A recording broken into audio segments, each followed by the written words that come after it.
Champions trophy ফাইনালের দিন সকালে আমরা একটা কন্টেন্ট করেছিলাম যে রোহিত শর্মার এই ফাইনালের দিন অন্তত একটা বড় ইনিংস খেলে ভারতীয় দলকে ভরসা দেওয়া উচিত বা দলের জয় ওই জায়গায় একটা অন্তত রোল তার প্লে করে আসা উচিত এই ফাইনালের দিন। কারণ তিনি গোটা টুর্নামেন্টে বেশ ভালোই স্টার্ট পাচ্ছিলেন ব্যাট হাতে, কিন্তু ওই জায়গায় কোনোভাবেই নিজের ইনিংসগুলোকে বড় করতে পারছিলেন না।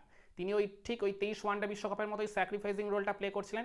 একেবারে নেমেই ইনিংসের শুরু থেকে প্রতিপক্ষ বোলারদের উপর চড়াও হয়ে দ্রুত রান বের করতে থাকছিলেন, কিন্তু ওই কোনোভাবেই ওই ভুল শট সিলেকশনের জন্য বা বলতে পারেন কিছুটা ওই অবিবেচকের মতো শট খেলে তিনি নিজের উইকেটগুলো ওই একমাত্র পাকিস্তান ম্যাচ ছাড়া বাকি 3টা ম্যাচেই থ্রো ডাউন করে দিয়ে এসেছিলেন।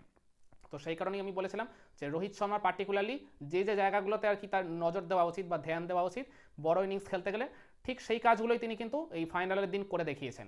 আমরা বলেছিলাম যে রোহিত শর্মা অ্যাটাকিং ক্রিকেট খেলুক, ওই জায়গায় তিনি ফ্লাইং স্টার্টটা যেটা করেন সেটা তো ওই জায়গায় করাটা ডেফিনেটলি জরুরি টিমের মধ্যে পজিটিভ টোনটা সেট করে দেওয়ার জন্য, সেটা তো তিনি ডেফিনেটলি করেছেন একদম ইনিংসের প্রথম ওভার থেকেই। কিন্তু ওই জায়গায় শর্ট সিলেকশনের ক্ষেত্রে তিনি যথেষ্ট সাবধানী ছিলেন। খেয়াল করে দেখবেন ওই কাইল জেমিসনকে তিনি একদম প্রথম ওভারই তার ওই পছন্দের পুল শটে ছক্কা মেরেছিলেন। তারপর নাথান স্মিথকে তিনি ওই জায়গায় ডাউন দ্য ট্র্যাকে এসে লং অনের উপর দিয়ে ছক্কা মেরেছিলেন। হ্যাঁ, কিছু ক্ষেত্রে রিস্ক নিয়েছিলেন ঠিকই, কিন্তু সেটা যথেষ্ট বলতে গেলে ক্যালকুলেটিভ রিস্ক ছিল। এছাড়া তিনি স্কুপ করেও একটা ফাইন লেগ দিয়ে বাউন্ডারি মেরেছেন, কাভার অঞ্চল দিয়েও শট খেলেছেন, মিড উইকেট দিয়েও শট খেলেছেন। তার শটগুলো দেখে সেদিন মনে হচ্ছিল তিনি যথেষ্ট কন্ট্রোলের মধ্যে থেকে শটটা খেলছেন। তার ওই জায়গায় কোনো রকম বলতে গেলে একেবারে ফ্ললেস একটা ইনিংসে তিনি খেলেছেন যখন নিজের উইকেটটা ছুড়ে দিয়ে আসার আগ পর্যন্ত। ওই জায়গায় ওপেনিংয়ে তিনি যে চমৎকার একটা পার্টনারশিপ গড়ে তুললেন শুভমান গিলের সাথে 105 রানের, ওটাই তো বলতে গেলে দিন শেষে ভারতকে এই জয়ের প্ল্যাটফর্মটা পুরোপুরি সেট করে দিয়েছিল।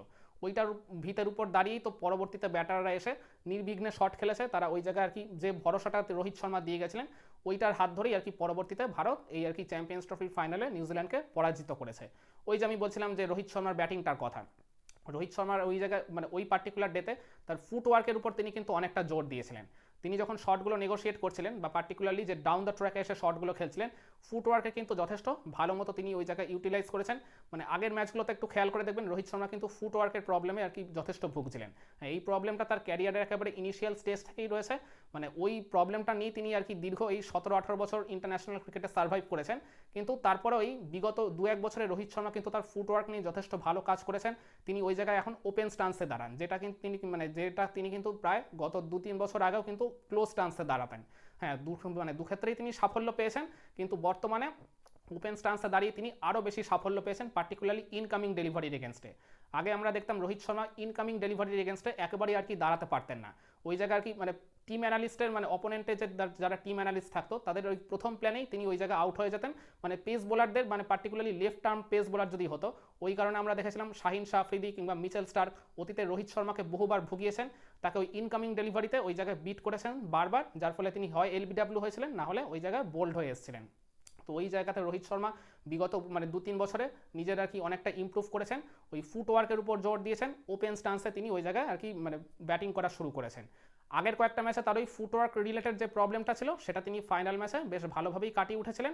আর এছাড়াও তার ওই শট সিলেকশনের ক্ষেত্রে তিনি যথেষ্ট সাবধানী ছিলেন, যথেষ্ট ওই জায়গায় বলতে গেলে সেন্সিবল ক্রিকেট শট খেলেছেন।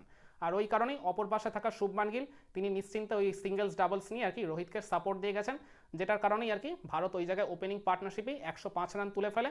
তারপরেও রোহিত শর্মা আর ওই শ্রেয়াস আয়ারের মধ্যে একটা 16 রানের পার্টনারশিপ হয়েছিল ঠিকই, কিন্তু ওই জায়গায় একটু বেশি ডট বল খেলার জন্য রোহিত শর্মা তখন আবার রিস্ক নিয়ে একটা বড় শট খেলতে গেছিলেন ওই রাচিন রবীন্দ্রকে, কিন্তু ওই জায়গায় বলের ওই লাইন লেন্থ তিনি দুটোই মিসজাজ করে ওই জায়গায় স্টাম্প হয়ে গেছিলেন। কিন্তু না হলে রোহিত শর্মার সেঞ্চুরিটা কিন্তু ওই ফাইনালের দিন একেবারে বাঁধাই ছিল। ওই 76টা রান কিন্তু যে কোনো দলের জন্যই যে পজিটিভ টোনারটা সেট করে দেয় সেইটা কিন্তু একবারে পারফেক্টলি ফাইনালের দিন টিম ইন্ডিয়ার জন্য করে দিয়েছিল। একমত হবেন আমার সাথে? আপনারাও কি মনে করেন রোহিত শর্মার ওই ইনিংসটা ভারতের এই ফাইনাল ম্যাচ জয় অনেক বড় একটা রোল প্লে করেছে? কমেন্ট করে আপনার মতামতটা জানাতে পারেন।